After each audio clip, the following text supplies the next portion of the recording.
Assalamu alaikum wa rahmatullahi wa barakatuh. And hey, y'all, it's me again, Savannah, back at you with a Mouthful Monday.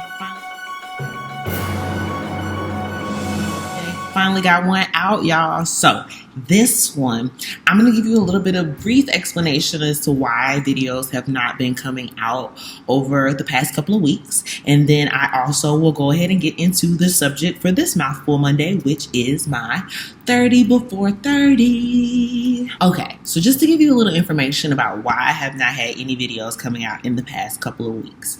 So, around January, like mid-January, not too long after I came out with the last video that I did come out with, I received word from my ex-husband's family that my ex-husband was in the hospital. He had suffered a stroke and a brain bleed, and a seizure in his sleep, and so he was rushed to the hospital. He had to have immediate surgery. He stayed in the hospital for a week and he was unresponsive, and then his family made the decision not to go on with any more invasive surgery because he was not having any brain activity, and so he passed away. He would have been 41 on the 10th of February, and it was a very hard reality to deal with. Alhamdulillah, we had a very rocky relationship. However, I had made my peace with our relationship. I had already asked God to forgive him for the things that he had done, and also to forgive me for the things that I had done in the relationship and after the relationship to make things what they were. And I begged for Allah's forgiveness. We had actually gotten to the point where we were starting to be able to be cordial. And the reason we needed to be cordial is that we had a child. I have a 4-year-old. You've heard me talk about her on this channel before. You've heard me talk about different poems that involve her. And so she is 4. She was his only child, and that was the only child from our marriage. And so this has been a very difficult transition for her. It's kind of going between her being extremely sad because they did have a close relationship, but it bounces between the sadness and confusion because she does not completely understand the permanence of the situation, doesn't understand the why of the situation, which is very hard to explain with someone who was reasonably healthy and didn't really have any issues aside from high blood pressure before. Black men, side note, black men and black women, go get your blood pressure checked. It is not called a silent killer for no reason. Go get your blood pressure checked. If you have been prescribed blood pressure medication, take your blood pressure medication. It is not a game. It is not a joke.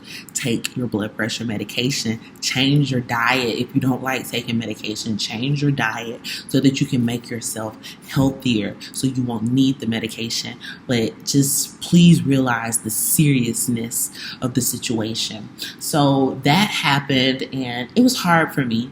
More so, it was hard for me because of having to deal with the emotional effect on my daughter, and I have suffered with depression. That's something that we have talked about before on this channel a little bit.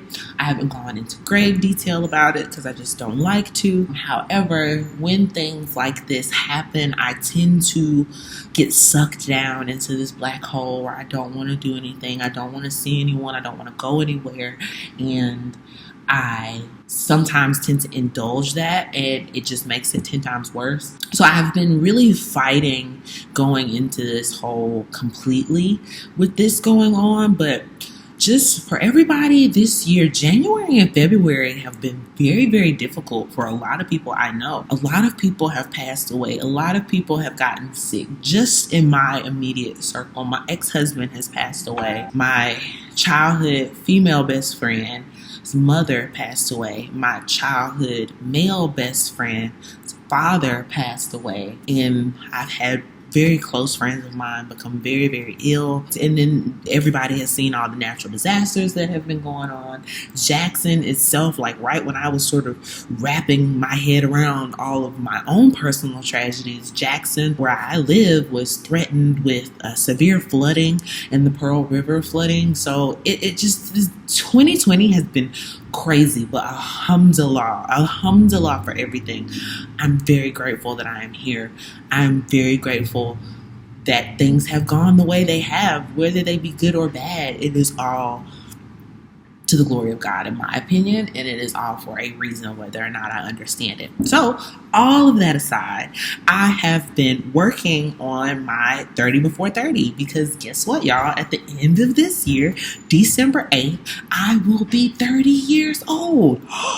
And so there is a quote. It's either from a movie or a show. I cannot remember, but it's one that I liked and I watch quite often. And it said basically, the person you are when you turn 30 is basically the person you're going to be for the rest of your life. And so that was always a very impactful statement. And I really wish I have Googled this to death and I cannot figure out where I got that quote from. If you know, please put a comment down in the comment section below and let me know because it's bothering me.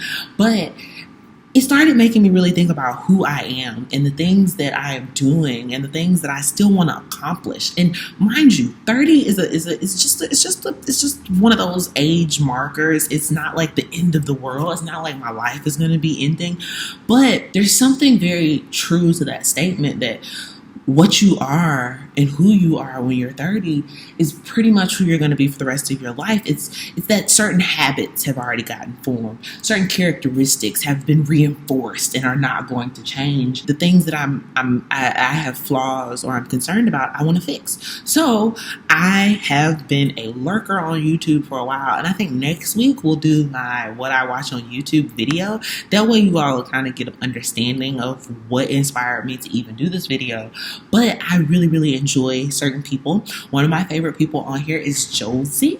I absolutely love her commentary. I love her conversation. I love her outlook and thought processes on a lot of things. No, I don't agree with her about everything because I know people always, no matter who I say I like, people always try to come at me and start talking about the negative aspects of these people. But I'm like, who in your life do you like agree with everything about? Like, people pleaser much. Anyway, what I do like about this sister, I really, really like. So I watched her 30 for 30, and then I actually got inspired to entitle my next project 30 before 30, which will be a collection of poetry, which will be put out, inshallah.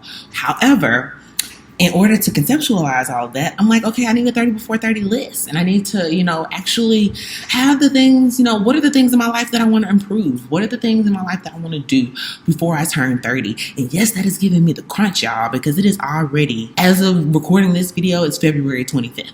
So we are already almost all the way through February. We've done with January. So I really only have 10 months to complete my 30 before 30, but I have faith.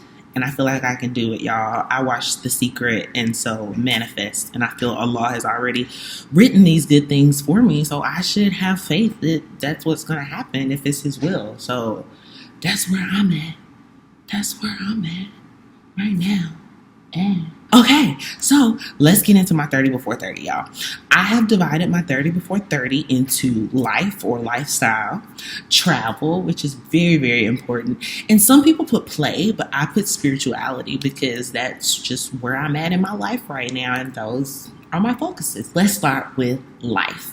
Number 1, read a book every 2 weeks. And I don't mean just like little pamphlet sized books because I have a lot of those and I will be reading some of those, but those I would like to combine them into one book per se, so it won't really count as one book separately on its own. I would like a book to consist of maybe like 80 to 100,000 words in order to make sure I'm reading a good amount.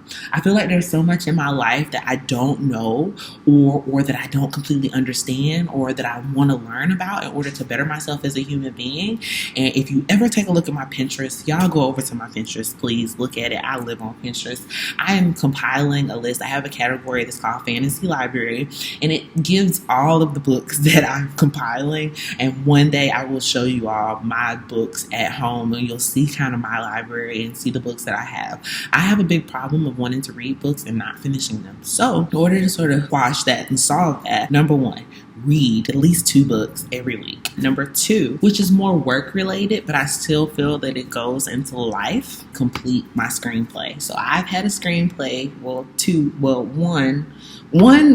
hardcore screenplay has been in my head for at least 3 or 4 years now, and I have not even started it. So we're going to put the added pressure of not just to start it, but to finish it by the end of this year before I turn 30. Number 3 is to complete a book project that I have, which is a fantasy novel series, which I will not go into too much detail about because I'm still conceptualizing it. But again, we're not just going to put the pressure of starting it, we're going to put the pressure of finishing it before I turn 30. So, complete book project that shall remain nameless. Number 4, write one opinion piece every week. I'm in school to be a journalist. I suck at reporting the news, so I really don't know why I'm sticking with journalism. So I can just get done. But I do really like opinion pieces. I do really like editorial, and so complete at least one of those to use in the school paper once a week, but also to submit it to other news outlets that might be interested. Number 5, do something sweet for my mother once a week. My mom and I don't have the best relationship. Alhamdulillah, I want that to change, and I am determined to do that some sort of way. So I'm going to try to do one random sweet act of kindness for my mother every single week in order to make that habit, but also to really just make the most out of the time that we have because it's precious. Number 6, craft something with my daughter at least one time a week. I need to spend more time with my daughter, and I don't mean that I don't spend time with my daughter, but I mean we need to spend more quality time together. It doesn't need to be that I'm watching my show or I'm writing something or I'm reading a book and she's watching YouTube. She loves watching people play with toys on YouTube. I completely don't understand this phenomenon. She will not watch any of the movies with me that I like, but she likes to craft. I need to do more crafting. So once a week, we are going to craft something. God help me with the glitter, okay? Number 7, record and release my poetry on audio. I really would like to record and release audio versions, whether that be MP3 or CDs of my poetry, but I need to get into a studio. I need to be able to have the money to pay to get into the studio because I'm not trying to just use people for favors and do things like that. Like, I would like to do things the legit way. Number 8, start a community organizing project. Like you all may or may not know, I've mentioned it on this channel. I've been working with the group here locally called Working Together Jackson, and Working Together Jackson really helps to form and control power amongst people who feel like they do not have power. And in doing that, I've learned a lot about organizing and about institutions. And so I have some ideas for some nonprofits that I would really like to start. And I would like to start at least one community organizing project this year. Number 9, start a documentary project. I would really like to start a documentary project for my father. My father's name is Chick Willis, and he is a blues singer. He's not widely well known, but he is kind of known in blues circles, and I feel like the blues is an art form specific to African Americans that we have just kind of dropped by the wayside. And I'm not saying that we should just pick it up and go with it. You know, I have my own sort of conflicting right now ideas about music, but it's a part of my history and it's a part of my past and it's a part of our history collectively as Americans and as African Americans. And I would really like to know my father more as a musician and as a person.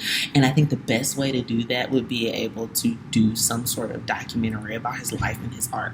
Number 10, become more politically and civically involved. I feel like that really goes back to number 8 with starting a community organizing project, but you get the idea. It's really, really important to me to understand more about the political process and to really live up to my civic duties in my community. Number 11, post consistent videos. Y'all, I gotta get videos out 3 times a week, every week. If it kills me, I'm not giving up. It's going to happen.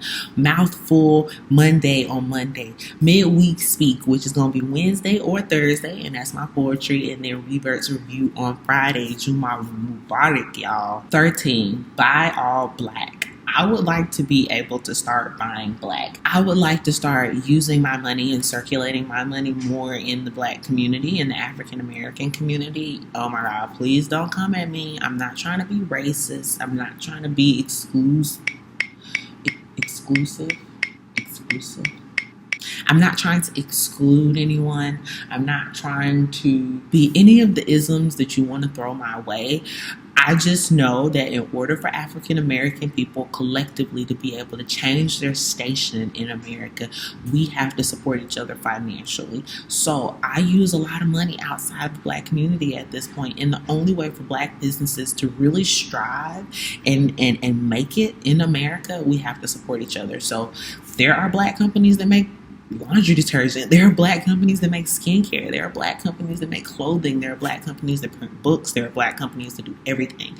So I would like to spend the majority, if not all, my money with Black businesses. Number 14, get organized. I would really like to start adhering to a strict block schedule sort of routine. I'm one of the most unorganized people you have ever met in your life, which is one of the reasons why I don't consistently get out videos. So I would really like to start block scheduling and sticking to and adhering to that block schedule in order to make my life easier, in order to be able to do more things and accomplish more things, and in order to be able to just have some sort of structure and stability in my life. 15, publish my second and third collection of poetry. Y'all, I did not just pop onto the scene and start publishing my poetry to just fall by the wayside and nobody ever hear about me. My objective is not to get famous. My objective is not to get well known, but I do want to push the importance of poetry and literature, and I want to make some sort of impact in this world. And I feel that poetry is the gift that God gave me, so that is what I would like to use. 16, have at least 2 self-sustaining businesses before the end of the year.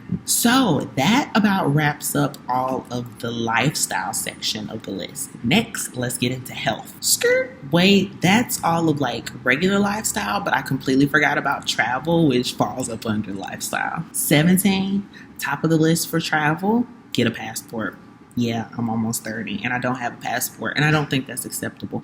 And I do want to go outside of the country sooner rather than later, so I definitely need a passport. 18, go to Philly. PA has a really large, from what I see on social media and from what I've heard just within the community, has a really large African American Muslim community, and it just seems like they so cool and they so popping, and I just want to go and pick up on some of the vibes and get to know some of the people. Go to San Francisco. If you've watched any of my videos, I have no clue which one I talk about it on, but I worked for Sephora for about 5 or 6 years, and I was a senior skincare advisor as well as the Sephora University beauty class teacher or facilitator. And so I got to go to training quite often. I actually went to San Francisco about 7 times with the company. However, when you go to San Francisco for training with Sephora, alhamdulillah, it's a great experience. They pay for it all, and it just is awesome. However, you're in class from pretty much 7:30 until about 5:30 every day. And so by the time you leave class, go back to the hotel, change clothes, and get ready to go out into the city, because you have to wear business casual while you're in class, and you don't want to wear business casual to walk around the city. By the time you get out into the city, everything, like all the major stores, like the stores we don't have here in Mississippi, all of those close around 7 o'clock. So you end up not getting to really see anything in that regard. Like, you get to go down to the pier and things like that, but I didn't really get to see anything outside of the Mission District. And so I would really, really, really like to go back to San Francisco just on my own time. Sorry, my coworker is doing something in the back. I have no idea what he's doing. So if you hear that, ignore it. Anyway, 20 does not necessarily pertain to travel in life, but it does, right? It kind of fits into all 3 categories. So the first category being life and travel being in that, and then it also goes into the second category of health, and I think more of a mental and emotional health. But then it also goes into the third category of spiritual growth. So number 20, do my DNA and ancestry and be able to trace my lineage. There are a lot of different sites and a lot of different companies that do this. I have not decided which company I'm going to go with.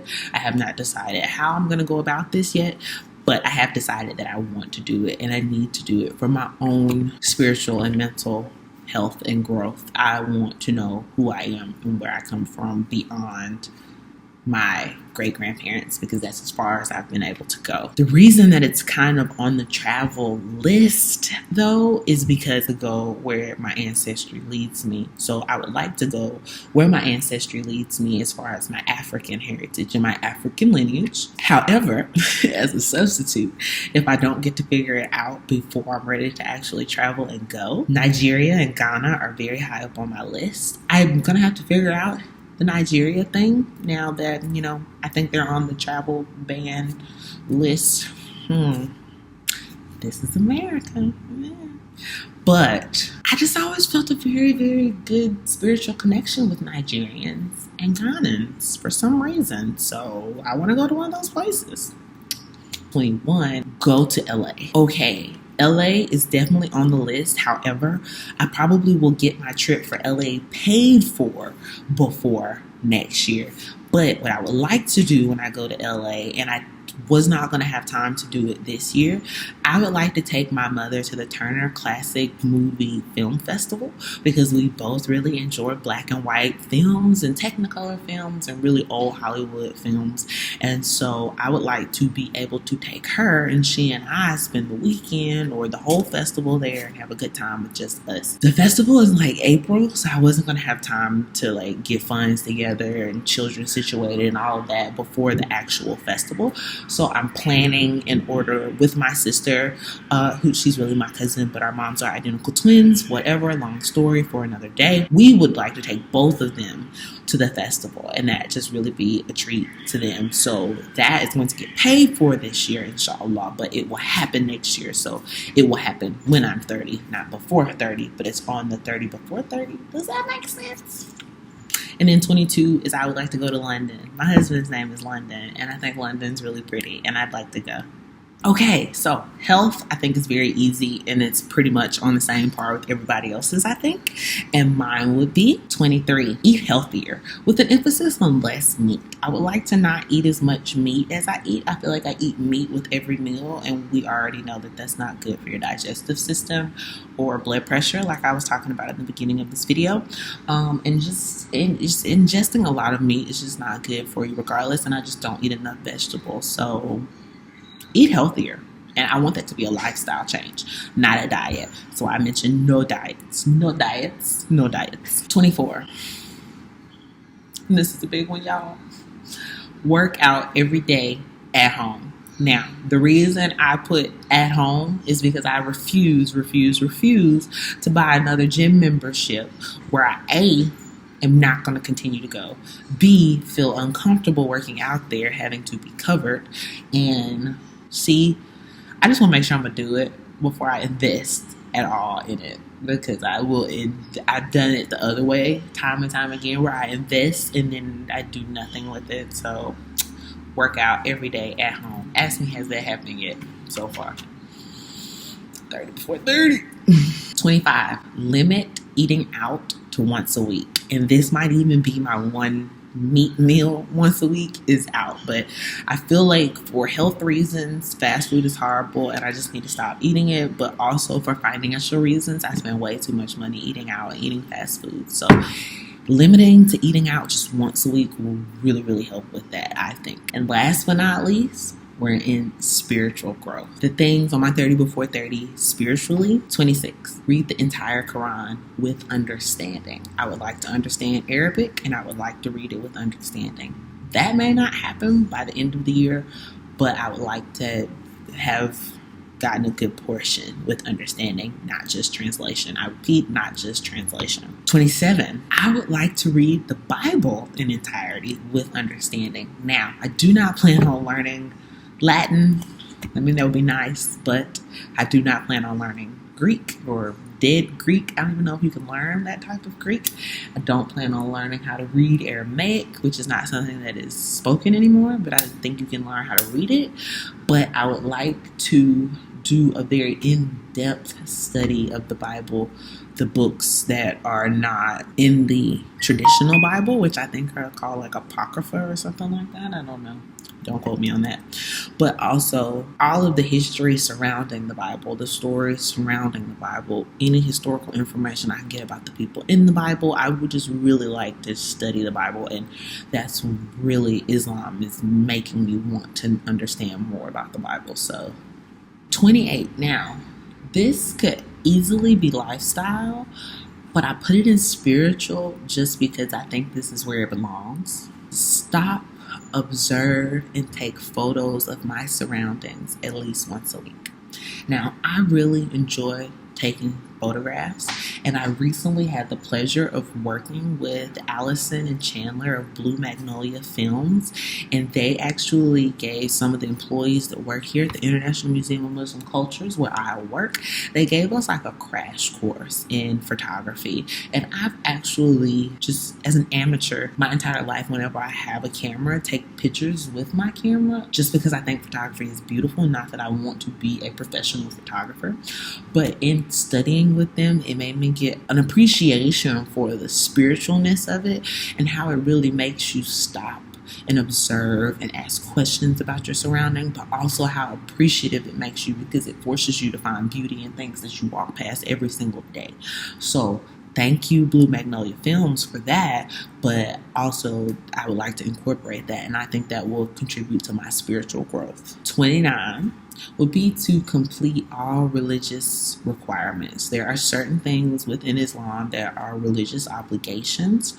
Some of them I am not the best at. I am not going to share that with you because it's none of your business, but just know that I would like to complete all of those for my own spiritual growth. And then last but not least, stop certain and all bad habits. Now, it's completely not reasonable to think I'm going to stop all my bad habits, but the ones that I have identified as bad habits, I would really like to work actively at fixing those. And again, no, I'm not going to share those with you, but just know there are things that I would like to work on. So that is my 30 before 30.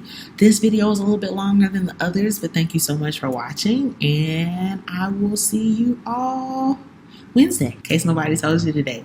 I love you. Bye. Thanks so much for watching. Make sure you follow me on all of my social media platforms and subscribe to this channel by clicking right here. Make sure to like, subscribe, and share, and to be notified whenever Savannah Speaks uploads a new video, make sure you ring the bell, y'all. Ring the bell. In order to support the work, make sure you become a patron. Get your copy of What Happened While I Was Waiting, a collection of poeticisms by Savannah Willis, available now only on Lulu.com.